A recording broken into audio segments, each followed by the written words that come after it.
I'm so worried. You're going to learn so much about me and how I thought I was losing my damn mind for the first 2 years of perimenopause. And then I've since settled. So tell me the impetus for the show then. When did you start putting this together? You know what? It is a labor of love. I actually, even though no one has asked me to do this, I was working on a book pitch, literally called How to Survive Menopause, because it's a passion project for me. It was really consequential. It was really impactful in my own life. It was a period of, still continues to be a period of like metamorphosis for me. And also I think it's really funny and stupid. So I thought, okay, I'm going to write a book about this. And in the process of writing a book about it, Audible approached me and they were like, would you like to do something on a stage? And I was like, hey, you know what? Yes. The answer is yes. So would you like to have a show about menopause in your space for 3 nights? And they were like, sure.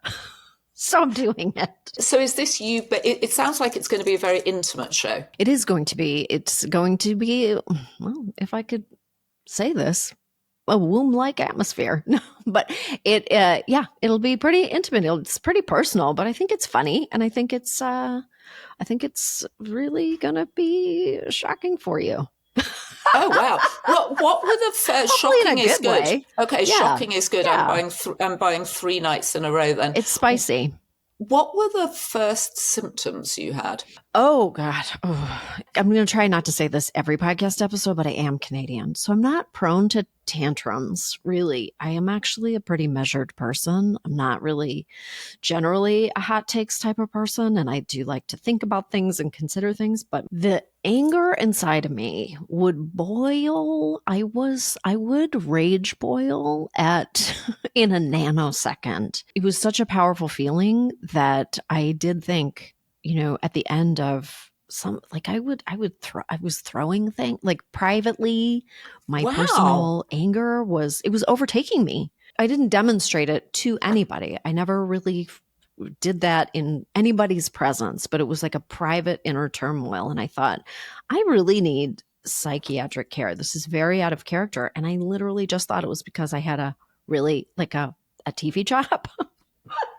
But no, turns out, I'm still not built that way. And I've taken care of that part of things and I feel much better now. So what were you doing? You were kind of screaming in a room on your own? No, I just would boil. I would boil. I felt like it was like Vesuvius, like something very minor would happen. Like, when you're in the supermarket and somebody bumps their cart into you, it's just not a big thing.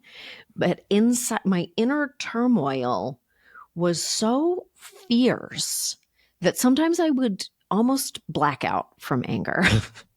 I'm not kidding. And it wasn't like I never turned to the person and screamed at nothing ever happened. I never crashed my car. I never had road rage. That just did not happen.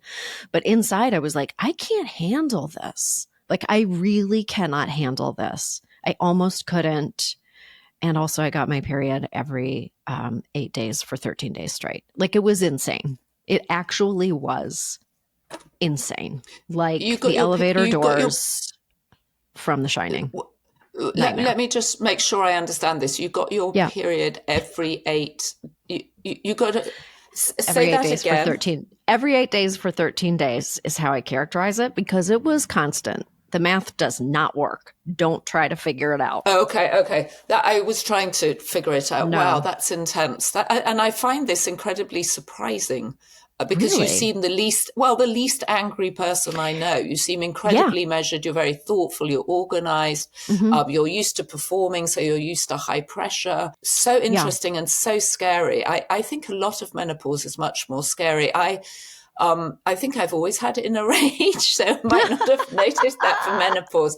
But I did notice, I remember once, the time I realized that something was changing was I was giving a speech and I was groping for a word, and it was live and there was an audience of, I don't know, 2,000 people or something.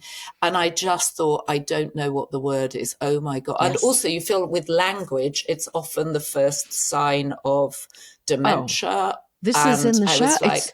You think you have dementia. You fully think that you have dementia. Like, I remember listening to Donald Trump talk about the cognitive tests that he was taking, where he's like, chair, shoe, camel. That's right. And I was like, I don't think I could pass that test. And also, I definitely cannot draw 2:30 on a clock right now. Like, I was like, this is very scary. And, you feel like you're the only person who's going through it, except that, half the population of Earth is either has been through it or is going to go through it. About. It's been taboo. It's slight movement now, but I wish this show had been around when I was going through it, because there was really very little apart from friends to talk to. Exactly. And peer-to-peer talking is actually very important, which is why I wanted to do the show, because it'll end up being an audible experience so people can just listen to it and you can share it. I think it'll come out in the spring. And it's just good to know that you're not like wandering around in the forest by yourself. There's other people like you, and you just need to identify who they are. And the minute two perimenopausal women get together, it is all they will talk about for 2.5 hours straight. Well, anyway.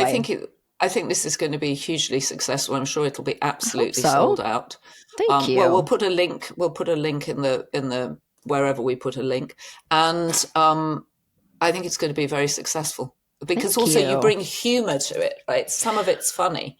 Listen, if you can't laugh at the disgusting things your body is doing, like, then what is life? Well, and they say that the withdrawal of estrogen is like withdrawing from heroin. It's that dramatic on your brain and your body. Oh, yeah. It's puberty in reverse. It's not fair to not be able to talk about it. We have to. We absolutely have to. And also, it's puberty in reverse, and often you're living with teenagers who are going through puberty. So there's that double whammy in the household. Talk about Vesuvius. I mean, they're stealing our hormones. That's what's going on. They're just they're draining me of all of my natural juices. I knew it.